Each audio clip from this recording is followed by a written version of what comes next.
Good afternoon, good evening, I should say, good morning. I'm Janice Kaminer-Resnick, and I welcome you to America to Crossroads, Israel in Crisis Briefing number 5. On behalf of our leadership team, that's Zev Yaroslavsky, Mel Levine, Rabbi Ken Chazin, and Caroline Kelly, I welcome today's special guests, Yossi Klein Halevi, appearing from Israel, and Rabbi Ed Feinstein from Los Angeles. Thank you both for being with us and for sharing your perspectives during these challenging and most disturbing times. A reminder, on Monday night, a week from tomorrow night, that's December 11th, we will have our 6th Israel in Crisis program featuring Aaron David Miller, who spent 24 years with the U.S. State Department as a Middle East negotiator and is now with Carnegie Endowment for International Peace. He will be focusing on the Biden administration policy towards the Israel-Hamas war, so I hope you'll join us for that. This coming Wednesday, we have a very exciting program. We have superstar Sarah Longwell, founding editor of The Bulwark and of Republicans Against Trump. She's returning to America at a Crossroads together with another superstar, Simon Rosenberg, founder of the liberal DC-based think tank New Democrat Network and Policy Institute. You might be familiar with his blog, The Hopium Chronicles. The two of them will be discussing politics looking towards 2024. They will be in conversation with Larry Mantle. You can sign up for both of these programs in the email you get right after this morning's program. And I'm going to answer the most commonly asked question that I receive. Is this program recorded? All of our programs are recorded. They all are at the same link. And that past events link is in every email we send. I think I send about 3 or 4 emails a week, and there's always a past events link in it. Or you can just go to our Jews United for Democracy website. They're all there under past events. Now it is my pleasure to welcome my friend and a critical member of our leadership team, a legendary LA leader who spent almost 5 decades leading this city, Zev Yaroslavsky. Zev? Legendary is a word that I haven't heard used about me. Thank you, Janice, very much. And thank you to all of our team. I'm going to get right to my obligations here, pleasant obligation, to introduce our speaker and our interlocutor. I've known Yossi Klein Halevi for probably a half a century. He started in the Soviet Jewry movement when he was 12 years old. That's even much earlier than when I started, and has been a consequential figure on the Jewish scene and beyond for all that time. Yossi has been active in Middle East reconciliation efforts. He is a senior fellow at the Shalom Hartman Institute, a Jerusalem-based research institute and educational center. He's a former contributing editor to the New Republic. He was a senior fellow at the Shalem Center in Jerusalem from 2003 to 2009, and has served as a visiting professor of Israel Studies at the Jewish Theological Seminary in New York some years ago. He is the author of a best-selling book, Letters to My Palestinian Neighbor, which I would highly recommend if you haven't read it, and one of the most important thought leaders on the scene today. He will be in conversation this morning with my good friend, our good friend, Rabbi Ed Feinstein, who's the senior rabbi at Valley Beth Shalom in the San Fernando Valley here in Los Angeles. Ed Feinstein is also a rabbinical a teacher at the Ziegler Rabbinical School of American Jewish University, and serves on the faculty of the Wexner Program, Heritage Program, and the Shalom Hartman Institute. He is a sermonizer extraordinaire and a storyteller beyond peer, and a good friend. So, Ed, I'm going to turn it over to you and to Yossi.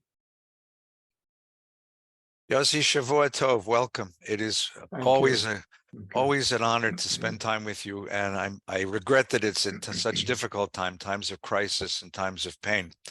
But let's begin there. All of us have been watching eagerly every morning, every afternoon, every evening, obsessed with listening to the news, watching what's going on, trying to gain some sense both of the geopolitics of the war in Gaza, and more than that, its effect on the Israeli people. So let's begin there. It's been 8 weeks since the catastrophe. What is the mood in Israel now? What is the feeling? What's on the front page of the newspaper? How are people speaking to each other in the markets, in the streets, in classrooms? Well, hi, everyone. And, Ed, it's always a pleasure to be with you, and delighted to be back with all of you. Zev, thank you for those warm words. The mood here is grimly determined.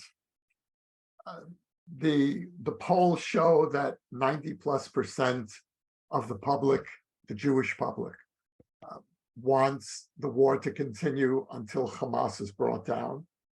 Now that's extraordinary. So far, there are no anti-war demonstrations. I can't remember another conflict, maybe not since the Second Intifada in the early 2000s. Did we go to war without there being at least some demonstrations from the left, even small symbolic demonstrations? So I think that that's indicative of this consensus, an emotional consensus, that something profoundly different happened to us this time. And it requires a response that's different from any of our other asymmetrical conflicts. You know, we've been fighting asymmetrical wars since 1982, since the first Lebanon War. And all of those conflicts ended inconclusively.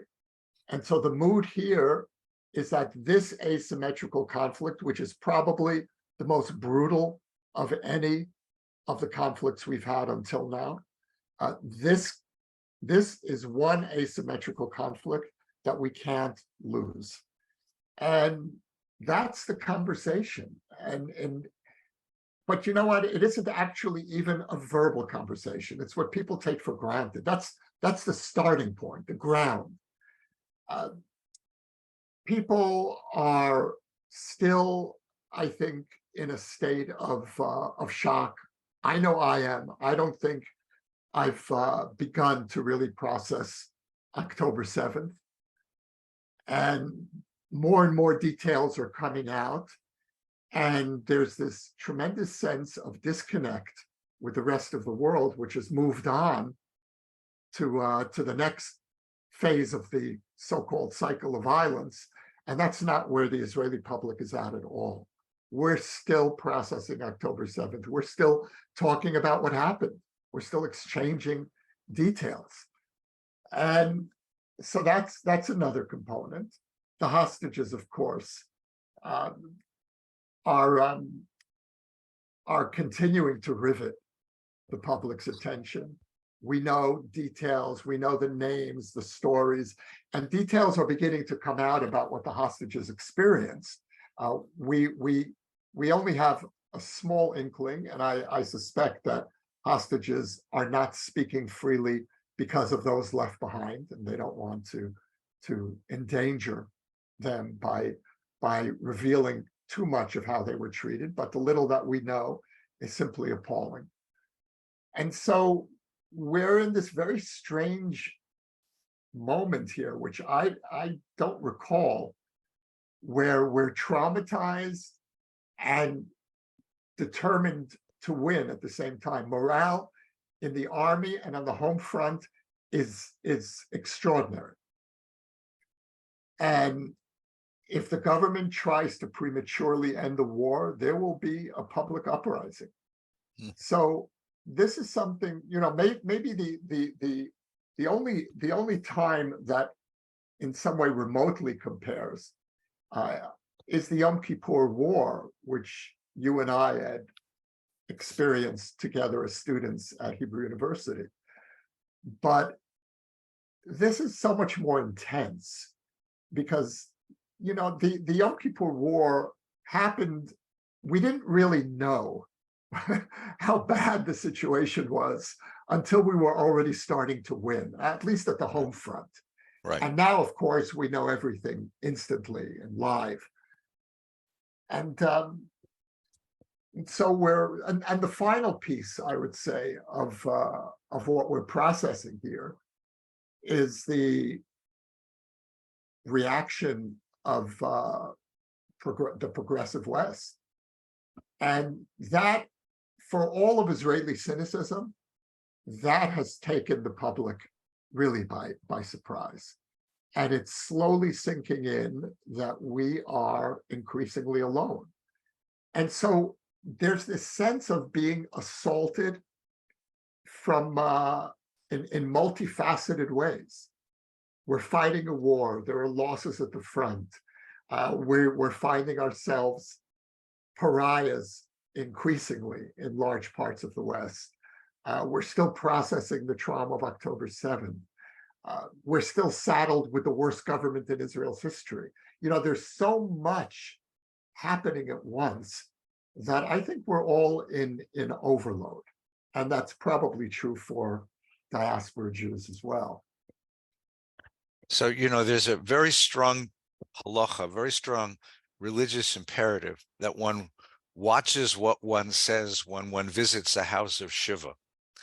And so I have to ask your forgiveness, because I have to ask you some questions that are going to be painful, but I think it's important for us to know. So let's begin with some technical issues. You wrote a column and you've spoken about the conflict between two goals of this war. On the one hand, to destroy Hamas, and at the same time to rebuild the Israeli military deterrence, and the other side to rescue these hostages. Tell us about that conflict, whether those things are congruent and how the Israeli public processes those two. So what? We've been holding two goals together and assuming that there's no contradiction between them. And those two goals are, as you put it, destroying Hamas and restoring Israeli military credibility, deterrence, and freeing the hostages. What happens, though, if those two goals turn out to be incompatible? Now, there was near total unanimity about the need to free the children and their mothers. And that mission has mostly been completed, not entirely, but mostly. And the public was willing to pay a price for that, including a ceasefire, which clearly allowed Hamas to regroup. And everyone knew that the price of a ceasefire would likely be paid, God forbid, in the lives of soldiers. That was an unspoken given, but we were willing to pay that price to extract the children and the mothers. Now we're in a new phase of the war. Even though not all the children are out, the overwhelming majority are. And the next phase is, what do we do about the need to free the hostages, who are now, for the most part, men, many of them military age, and how much do we compromise the war effort for that? That's an open question. It's an extraordinarily wrenching question. There are these posters all over the streets in Israel, big banners with little pictures of the hostages, rows and rows of pictures with the words, "Look them in the eye." Mm. And the implicit message of that is, if this was your mother, if this was your son, would you have any other consideration? Would you think about the strategic needs of the state to restore its military credibility, or would you put all of your effort into retrieving the hostages? Mm-hmm. And that's a very powerful message. And what worried me was that there would be a deeply divided country when it came down to having to choose. I don't see that happening yet. So far, most of the public seems determined to press on with the war. In fact, when the ceasefire ended, there was a certain amount of relief. I mean, there was this anguish that we hadn't succeeded in retrieving all the children. But at the same time, there was a sense of relief that we're back on track and that the war is continuing. So there's no other issue that could potentially throw a wrench into the national unity, aside from the fate of the hostages. But so far, that's not happened. There was a column over the weekend from Thomas Friedman of the New York Times, who has functioned, I think, and I think others think as well, as a sort of implicit mouthpiece for the Biden administration. And Friedman argued that what Israel should do is offer a complete cessation of hostilities and a withdrawal from Gaza in exchange for the lives of all of the hostages, and let Hamas continue the war if they want to do it. Let them make the choice to continue the war. And part of his argument, and this is where I want to get to, is what's going to happen next? Let's suppose Israel is successful. Let's suppose that, God willing, the hostages are released. Let's suppose that Hamas is destroyed. You know, the sign in the market was, you break it, you keep it. You know, you own it. What happens in Gaza next to Israel? And then also, if we can continue that, what happens next in Israel? Well, Play prophet for a So- minute, my friend. So, well, let's look at Tom Friedman for a moment, because I think actually that his role has been even more interesting than being the mouthpiece of the Biden administration. I think he's also been an oracle. He was in some cases he was one step ahead of the administration's positions, which tells us that Biden is paying attention to what he's writing. I think he's really emerged as a senior advisor to Biden on the war. And I think that he's been really interesting. He has by no means been infallible, and I'll give you one example. Before the ground offensive began, he warned Israel very solemnly, don't do it, you're walking into a trap. Mm-hmm. Well, it turns out, you remember that, right? Yes. It turns out there actually was no trap. And what I think he got wrong was that he overestimated Hamas's capabilities, and he also underestimated the extent to which Hamas believed its own propaganda, which is that Israel was finished. We no longer had any fight left in us. And this has been the currency for Hezbollah, for Iran. You know, Iran has these doomsday clocks mounted on street corners that are set to record how many years Israel has left to exist as a state. And I think it was in 2015 that Khamenei, the supreme leader, said that Israel has 25 years left. And so there are these doomsday clocks. And I think that the Islamist front internalized that mindset. And of course, October 7 seemed to confirm that Israel was in complete disarray. But the way we've responded to the war has been very impressive from a professional military perspective. Hamas did not expect this. And so I say that because I think it's important for people to who read Tom Friedman religiously, and I imagine many of the people in this community do, to also read Tom with a little bit of a distance and a little bit of skepticism. Now, I thought not to get to his most recent column, which I thought was very interesting. I have one or two big problems with his approach.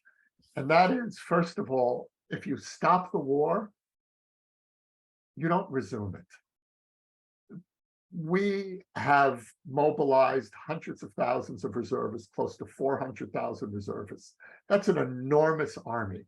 You don't simply will that army into existence arbitrarily. And given everything we've experienced with world opinion, I don't think the international community will be passive if we renew a massive war against Hamas in the future. And so this is our opportunity to bring them down. And the final piece of that is, he said that he used the example of the Munich massacres and how Israel systematically hunted down the perpetrators and the planners of the massacre. And he said that we could do the same with Hamas leaders. I think that that's true perhaps for Hamas leaders abroad, but it's not true for Hamas leaders sitting in Gaza, who are sitting in the midst of their population. And so we're going to have the same problem of getting to them in the future that we have now, but at least now we're on the move. We have momentum. And I don't believe the Israeli public would go for it. I think a minority of the public would, but my sense of the mood at this moment, which is that the public wants this war to go on. So who governs Gaza when this is over? I think a lot depends on who governs Israel. Okay, who governs Israel when this is over? So if this government is still in power, when the war ends, then we'll have chaos in Gaza. This government is incapable of a coherent plan, certainly a coherent plan that would be acceptable, never mind to the international community, to Biden, to our friends in the US. So my first priority the day after the war is to go back into the streets and resume the protest movement against the government. But this time, I believe, from a place of immeasurably greater rage and determination. The democracy movement in Israel over the last year was something that we hadn't seen before. We hadn't seen that level of determination, persistence, the consistency of these enormous turnouts week after, and it never flagged. We consistently got 200, 300,000 people every week around the country. And I believe that will turn out to be mere prelude compared to the rage that you're going to see in the streets, that we're controlling ourselves now because of the war. But the moment the fighting stops, the momentum will be to bring Netanyahu down. I think that it will take less time, certainly than Netanyahu believes. I think there are going to be defections within the coalition, within the Likud, for that matter, that Netanyahu is keenly aware of. And he believes that, he can pull off one last Houdini-like feat, and slip out of, you remember Houdini's, when he would be immersed underwater, he'd be locked, chained, put in a treasure chest. This is Netanyahu's final Houdini moment in his mind. But I think that the Israeli public knows it's over for him. And the political system knows it too. So we need new elections. We need a reasonable government. It will be right-wing because the country has turned right. Certainly after October 7th, this is an even more right-wing country. But I believe that it's going to be center-right, that the government will contain centrist parties along with right-wing parties. And so I'm very hopeful for the long-term political rehabilitation of Israel. In terms of Gaza, Gaza is not going to be able to wait till we get our house in order. That's clear. So what needs to happen the morning after the fighting stops is some kind of, I would like to see a regional force in play. My hope, and it may be a forlorn hope, but it is the most tantalizing prospect, which is that the countries of the Abraham Accords adopt Gaza as their first substantive project and bring in the Saudis and concentrate first on economic rehabilitation and then political rehabilitation. Mahmoud Abbas and the Palestinian Authority is a dead end. I don't often find myself quoting Netanyahu these days, but I do agree with what he said last night at his press conference. It's just about the only thing I agree with that he said, which is that the Palestinian Authority is a dead end and they are not an address for rehabilitating Gaza. I think that that's true. The PA is hopelessly corrupt. It is despised by rank and file Palestinians. It has no legitimacy. It's a fiction. And so what can come in its place if it's not Hamas, if it's not the PA? Gaza may have to be a protectorate of the Arab world. That's certainly along with Israel. That's certainly the direction that I would like to see. But again, Ed, we have a dysfunctional government, and no one here is thinking past the next press conference, the next media event. And certainly Netanyahu is in survival mode. The whole country is in survival mode, but we're in survival mode for the state of Israel. He's in survival mode for the prime minister of Israel. And we're in a complete disconnect. Let me probe just one more point. So the New York Times published an article this week, a front page article, that indicated that Israel had enormous intelligence that this attack was coming, enormously detailed intelligence. And there's been a report that there were many of the intelligence officers, particularly women, who saw this coming, and they were ignored. This report was ignored. When does that reckoning, first of all, does that count? Does that resonate with the Israeli public? And when does that reckoning come to be? The reckoning comes the day after the war. It's a dual reckoning with the military echelon and the political echelon. The reckoning with the military will be very quick because there are going to be large numbers of voluntary resignations, almost certainly. The top echelon is not going to wait around for the commission of inquiry. They will put the keys on the table and go home very quietly. With Netanyahu, the reckoning will be brutal, and it's going to reopen deep divisions in the country. The difference is that over the last year, the divisions were, let's say, 60% opposed to Netanyahu, 40% in favor. Today, the percentages will be less in Netanyahu's favor, considerably less. There will be a strong majority supporting his ouster.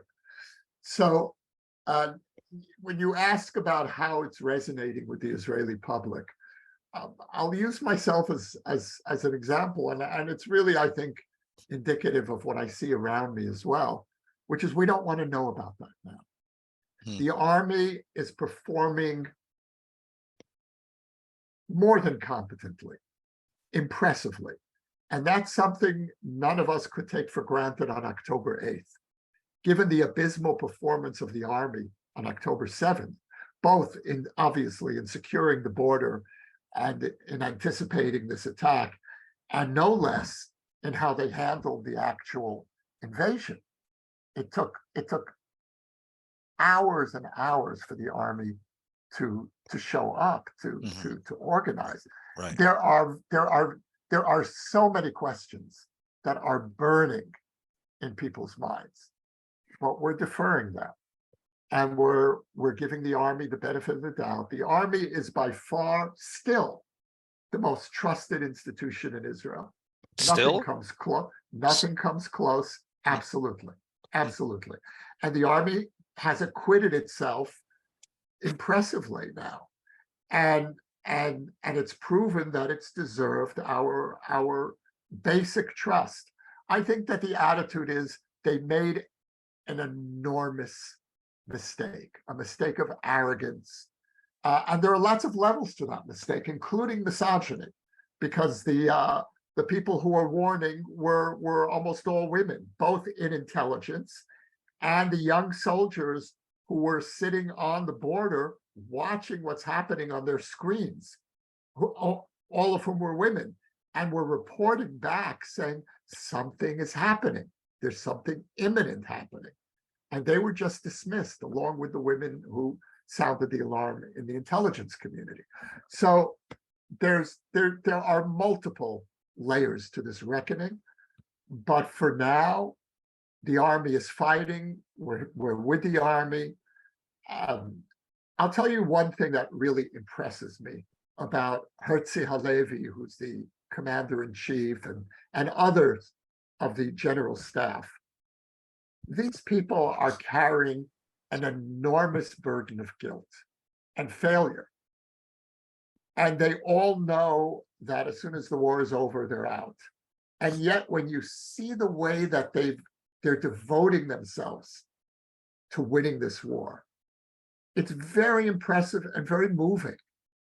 There's something about the quality of these people that's really coming through precisely now when they know that they can't really redeem their reputations. They're not doing it for themselves. They're doing it to try to atone for bringing us to this point. And I'm astonished at their stamina, their emotional stamina. How do they do this? How does Yossi Halevi go out day after day, meeting soldiers, getting briefings, making life and death decisions, carrying this enormous weight, knowing how he's going to go down in Israeli history? So I'm full of admiration for him and for the general staff. Let's keep on current events for just one more moment and turn your attention to the West Bank.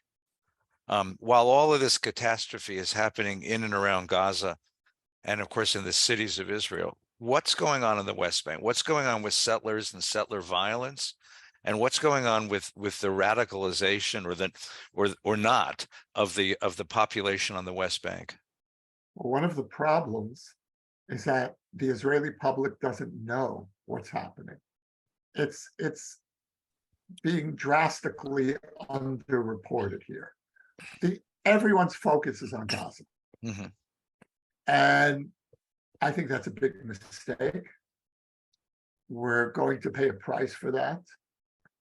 And I need, as an Israeli citizen, I need our American friends to apply heat to the government, to pay attention to settler violence, to make sure that the Shabak, the Shin Bet, is doing everything it can. And I imagine they're trying to tamper down settler violence. But the fact that it's not on our radar is indicative of both the obsessiveness of the public on the war and the short-sightedness of the public, to say nothing of the government. Look, the most extreme settlers have their political patrons sitting in the heart of this government. And so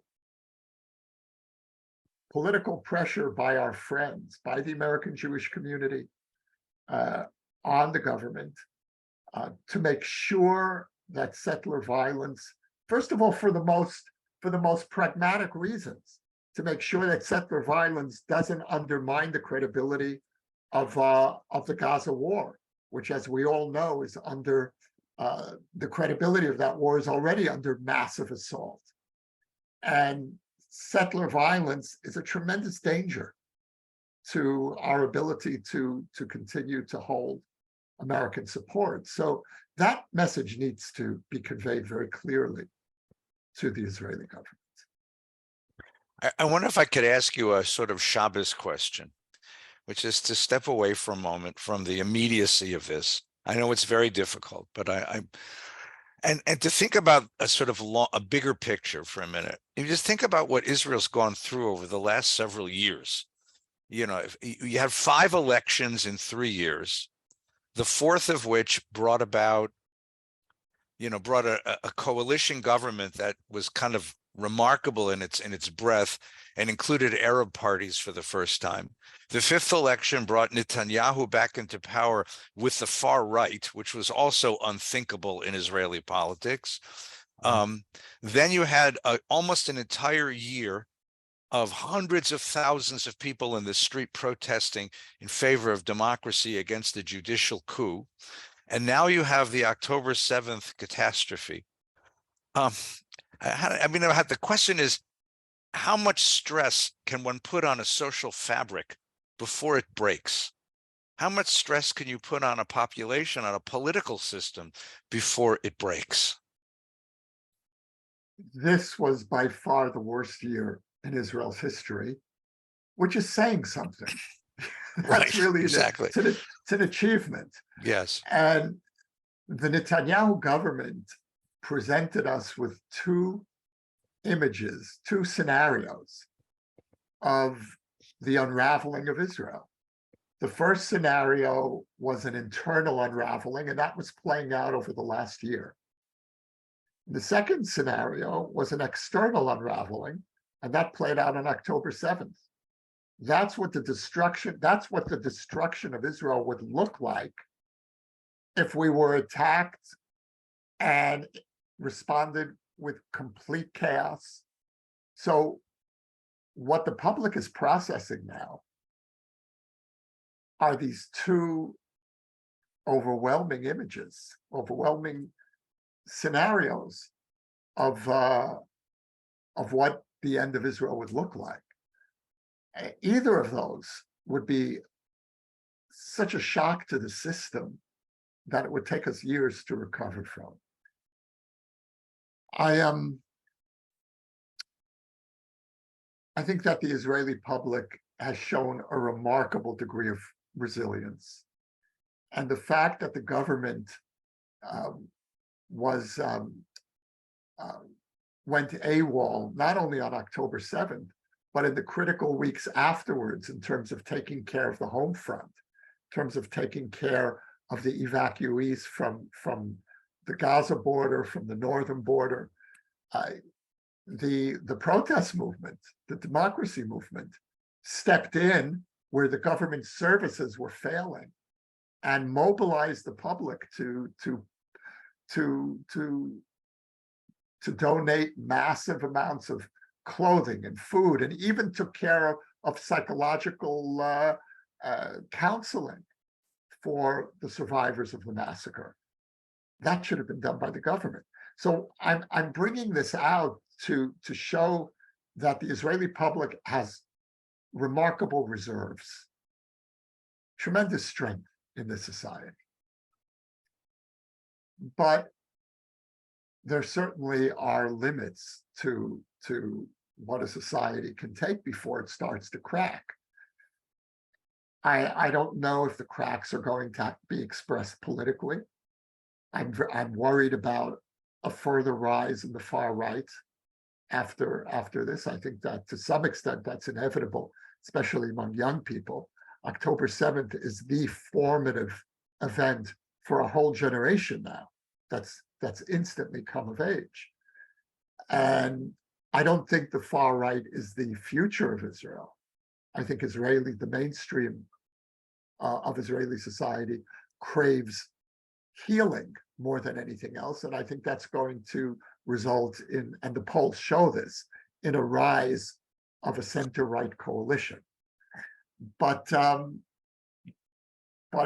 psychologically, this is a country that we've got layers of unresolved trauma that accumulate.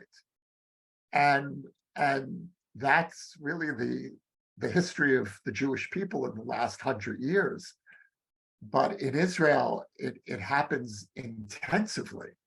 And now this is a historic trauma.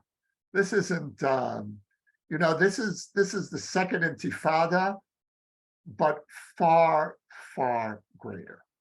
And the consequences of the second Intifada were enormous.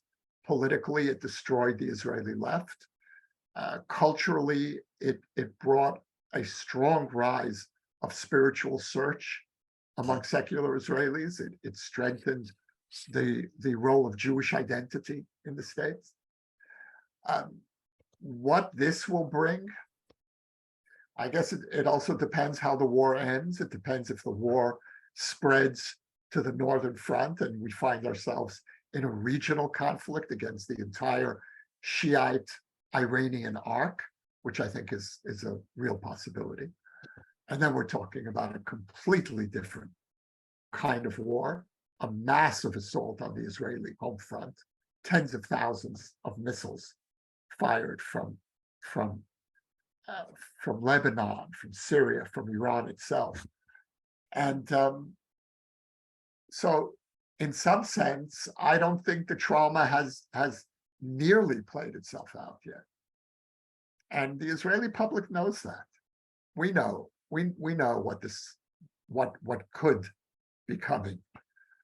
And I think we'll hold together. I think we'll be able to respond coherently and effectively with an enormous psychological toll.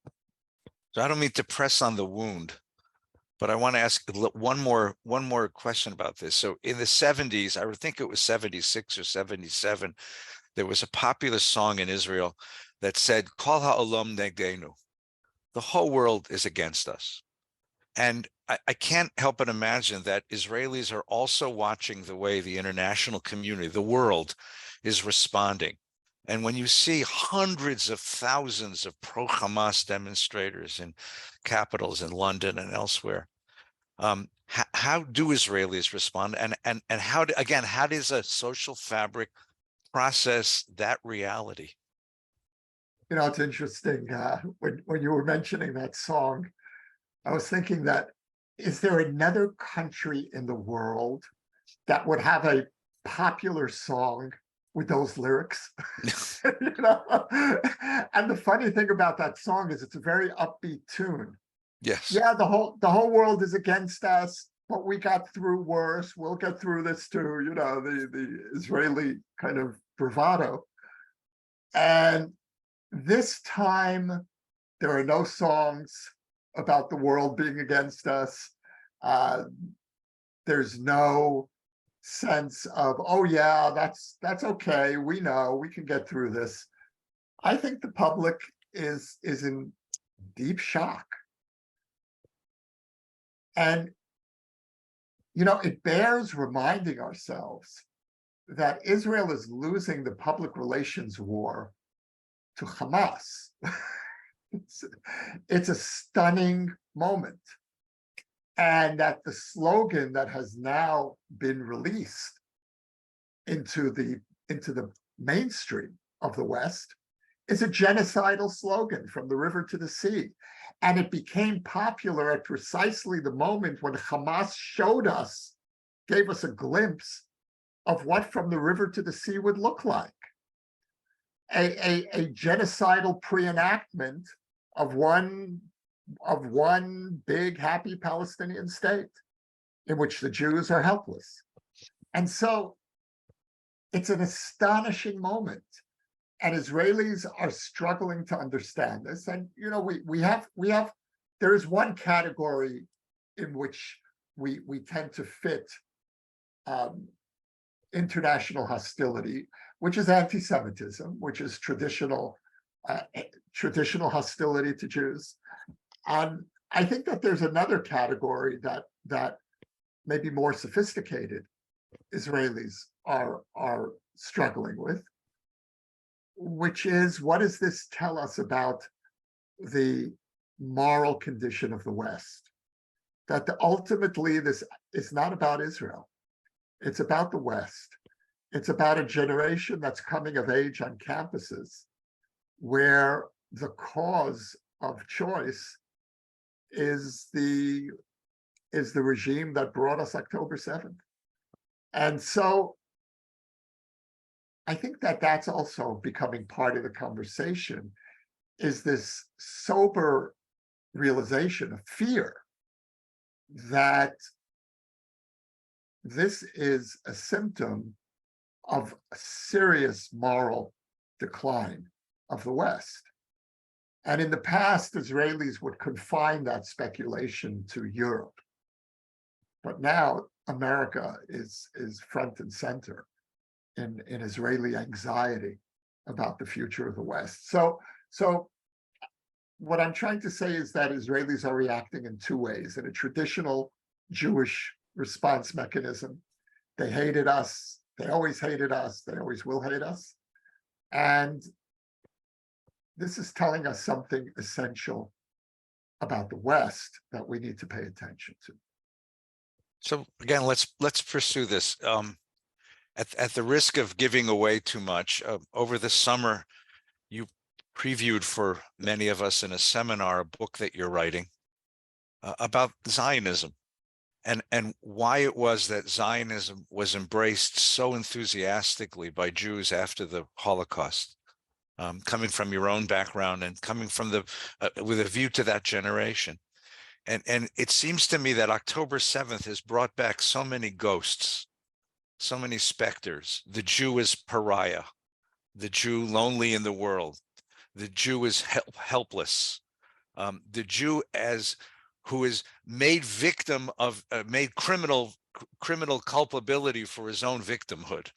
So many of the tropes of our history that Zionism managed to shove away, create a zone of a different kind of Jew, a different kind of Jewishness in the world. This moment has seemed to have brought back to life again. I know that's happening here. People who otherwise feel very comfortable in America are telling me how lonely they feel, how abandoned. Yeah. I think that the temptation to evoke a Holocaust analogy is understandable. I'm not comfortable with that. It's understandable because Jews died en masse in a state of helplessness and in grotesque ways. It's also understandable because of this feeling of aloneness. I'm not comfortable though with Holocaust analogies. First of all, because I don't like opening that door to trivializing the Holocaust. And I much prefer analogies that are homegrown, that are part of the Middle East, part of the region that we belong to, because this is a Middle Eastern event more than a European event. And if there are any analogies that I think should be applied, it's ISIS. That really seems to me a reasonable analogy. And the other reason why I don't like opening up the door to Holocaust analogies is because that's a double-edged sword. When we're the target of mass casualties, then we evoke the Holocaust. But as we see happening in Gaza with the enormous civilian casualties, which is something, Ed, we should really talk about before we wind down. And when we see the enormous suffering in Gaza, the temptation is around the world, and it's certainly happening, to simply switch the Holocaust analogy from our side to their side. And this is not a competition for victimhood. Mm-hmm. Israelis don't want to win the victimhood sweepstakes. What we're doing in Gaza is not how a victim behaves. And we're giving better than we got. And that's very much part of the Israeli consensus as well. But when you have power and you use that power, and there are terrible consequences in human suffering for that power, then you should be very careful about evoking Holocaust imagery to try to defend yourself, explain yourself.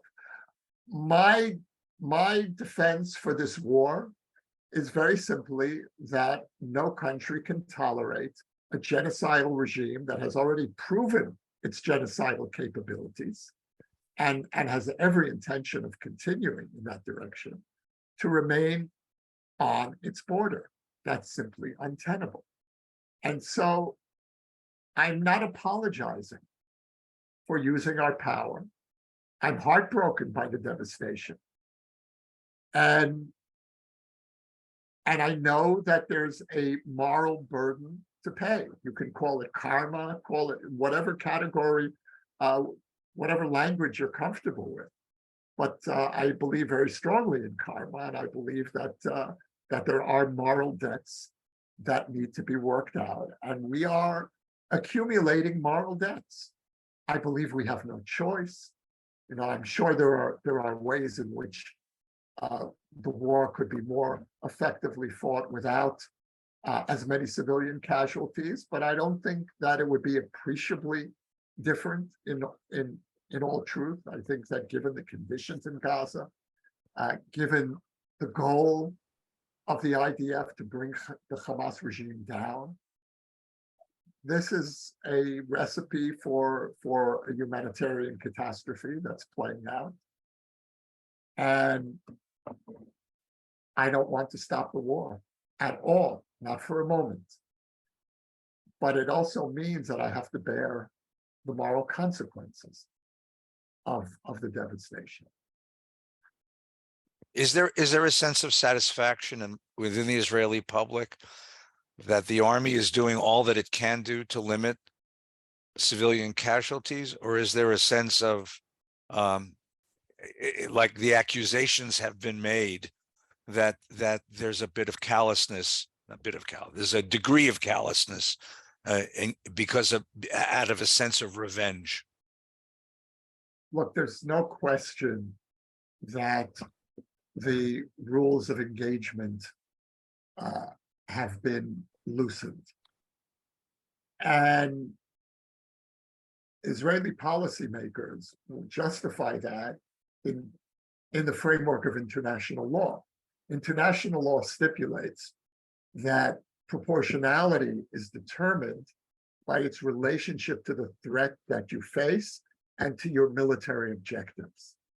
And by those measures, Israel can't afford the kind of painstaking knocking on the roof, warnings, or long deliberations in selecting each target. This is a war to bring down a genocidal regime, and that has different rules of engagement. And yes, it's true that the rules, the constraints have been loosened, but I wouldn't say that revenge is the main motive. I think the main motive is strategic, and that is that if you're going to bring down Hamas, they cannot use the immunity of their human shields. They can't use the immunity of schools and mosques and hospitals. We're going to go in everywhere that we think they're in. We're going to give people time to evacuate, which we've done and we're continuing to do. And I think that is probably the most that we can do under these circumstances. And the other thing that I want to say about civilian casualties is the numbers that are thrown around are simply ludicrous. And they're ludicrous for two reasons. One is that, or three reasons. The first is that they come from Hamas and they're being treated uncritically. And we know, we had the first warning with the hospital when the war began. And New York Times banner headline on its website, 500 Palestinians reported dead, Israel accused, Israel to blame, says Hamas, right? Now, I looked at that as a former journalist. I saw that headline an hour after the attack. I said, fine, a missile has just hit a hospital and Hamas knows that there are 500 casualties. Do you know how long it would take to do a body count in a building that was hit by a missile? That's work for days. And under these conditions of intensive war, Hamas is able to come up with a body count of 15,000, and the foreign media, the international media buys it, uses that figure uncritically. That's the first problem. The second problem is that whatever figure Hamas comes up with does not include Hamas terrorists. Israel's estimate, and it's a very rough estimate, we could also play the game of rough estimates, is that 5,000, we've killed 5,000 Hamas terrorists so far. 5,000, 7,000, 3,000. The point is we've killed a lot, and that doesn't get factored in to whatever number the media has adopted from Hamas. And so when you look at all of these factors, there's something just absurd about the body count. Now, of course, the body count is very high, very painful. The suffering is profound, but there's this recklessness and this willingness to adopt Hamas's statistics, along with widespread credibility, widespread doubts about what happened on October 7th. That's an open question, but Hamas's 15,000 civilian casualties is a closed subject. I don't think you'll get much argument from us, from all of us who have spent the last 8 weeks shouting at our radios and our televisions. Certainly not in my home, where we do a great deal of shouting at the television and at the radio. Yossi, in the last moment or two, I want to ask you for a little wisdom and a little hope. God willing, the war will be successful and come to an end. Hamas will be expelled. God willing, hostages will be returned, many of them, God willing. God willing, soldiers will be decommissioned, will be demobilized, will return to civilian life, no doubt, bearing the trauma of battle. And Israeli society is going to bear the trauma of this event for a very, very long time. Governments will change, no doubt, but there'll be a deep impact on the society. Again, you and I began our time together during Yom Kippur. You went to Israel to create Israel, and I came to America to play rabbi here. How do we heal? How does the Jewish people heal? How does the state of Israel heal? What can we have always had a talent as a people of drawing strength and wisdom and initiative out of trauma. What can we draw out of this trauma that might actually prepare us for a longer future? Give me a little hope. I have to tell you, Ed, and this may sound totally counterintuitive, but I actually feel far more hopeful post-October 7th about Israel's future than I did over the last year, pre-October 7th. Over the last year, I felt the country was disintegrating from within. We were losing our moral foundation, our decency.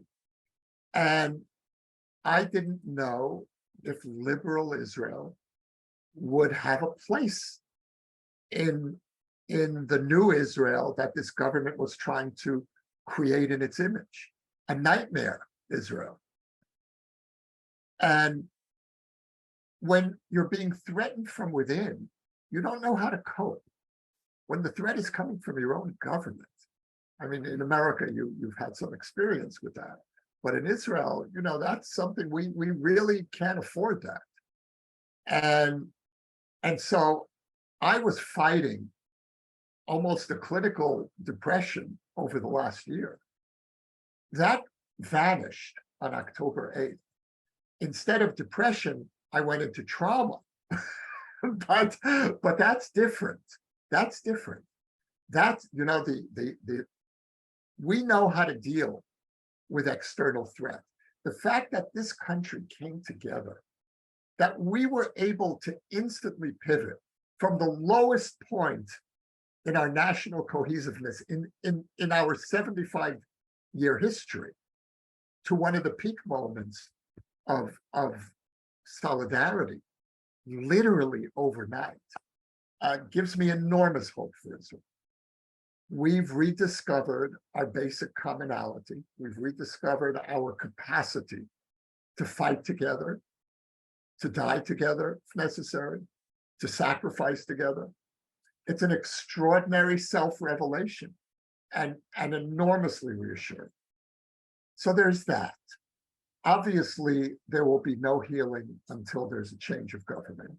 And the government we need needs to reflect as broad a spectrum of Israeli society as possible, including hopefully Arab Israelis, which was the great success, the breakthrough of the Bennett government that preceded this coalition. And so I think that we're really going to enter a period of national healing where we're going to start asking ourselves some very hard questions. And one of those questions is, how did we allow ourselves to get to the point where we seem to be on the verge of some kind of civil war? How did we allow that to happen when there's so much basic sense of solidarity just waiting to be tapped? And so there's going to be a very deep self-reckoning in Israeli society. And I see the emergence of new leaders, young leaders coming out of this trauma. I think that there are going to be movements for Israel's spiritual renewal coming from all kinds of directions, political, cultural, religious. What was cannot be. Now, obviously, what was, there is a large part of Israel that wants what was, but they're a minority now. They're very much a minority, a substantial minority, but a majority of this country wants to figure out a new way of how we relate to each other.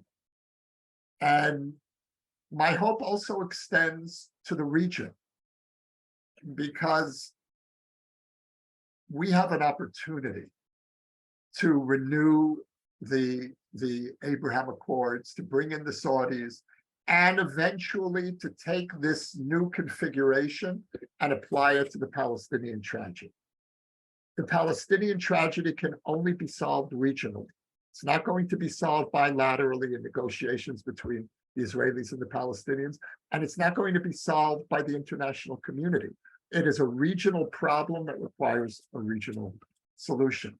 And one last point here that I think is really important to emphasize, and this is something you will not see in your media, and that is that the future of Israel's relations with the Arab world depends on us winning this war. For a very simple reason. The countries of the Abraham Accords turned to Israel because of our power.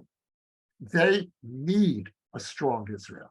The Saudis will not make peace with us if we are perceived to be weak. If we can't defeat Hamas, if we allow Hamas, the weakest of our enemies, to prevail, I don't believe we will have peace with the Saudis. And so this is something that, again, is counterintuitive for most people in the West. They assume we're going to be alienating the Arab world. Quite the opposite. And I also think, by the way, that the argument that we hear over and over again, that we're radicalizing a new generation of Palestinians, well, the opposite process may actually also be taking effect.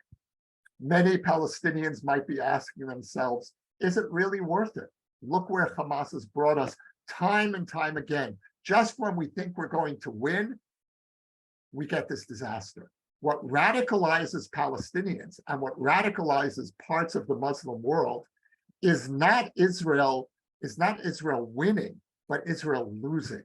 Look at the radicalization that happened on October 8th throughout the Muslim world. Look at the celebrations, the sense of imminent victory. The Zionists are about to be destroyed. That's what Israel's weakness encourages radicalization, not Israel's strength. Well, thank you for your time, Yossi. This has been a really enlightening conversation. And thank you to the organizers of America at the Crossroads. I urge everyone to continue to enjoy these programs. They are so valuable and so informative. Yossi, as we finish, one of your gifts to us, one of my favorite things to ask you is for a piece of music, because music really does reflect the heart of Israel, and you have a wonderful sense of that music. Tell us what we're about to hear. So this is a song called Moledet, Homeland, by Hanan Ben-Ari, and it's a love song to a wounded and traumatized Israel. He wrote it very soon after October 7th. It was, I think it was the first song in response to the massacre that came out. And Hanan Ben-Ari is one of the most beloved singers in Israel today. He's religious. He grew up on a settlement, but he is very much of a consensus singer who appeals to secular, to religious, really across the spectrum. And he's one of my favorite singers. And so this clip has English subtitles, so we could see the translation as the song goes on. Many thanks, Yossi. Thank you, Ed.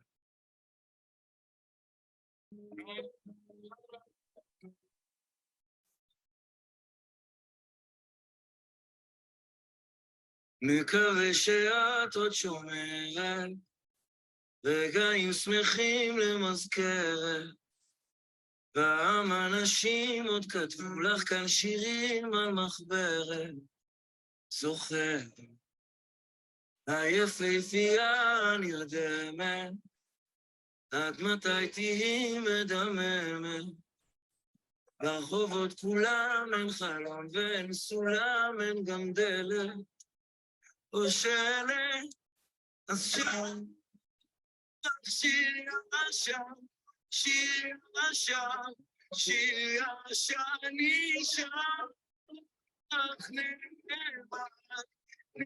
And it's not working. לעולם.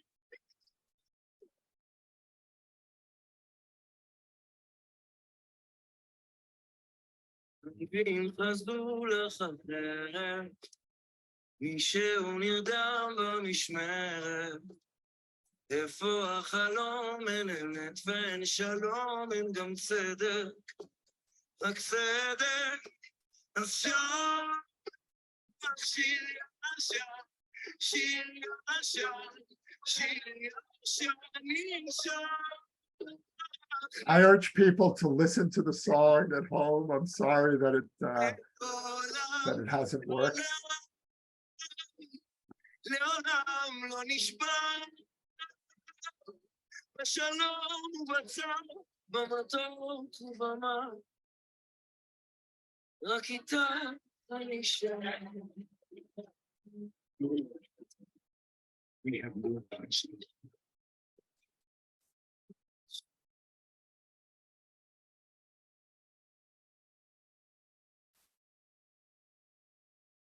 את היחידה מיוחדת, לעולם תהי לי מולדת, גם על סף תהום, גם בתוך הגיהנום, את גן עדן, גן עדן.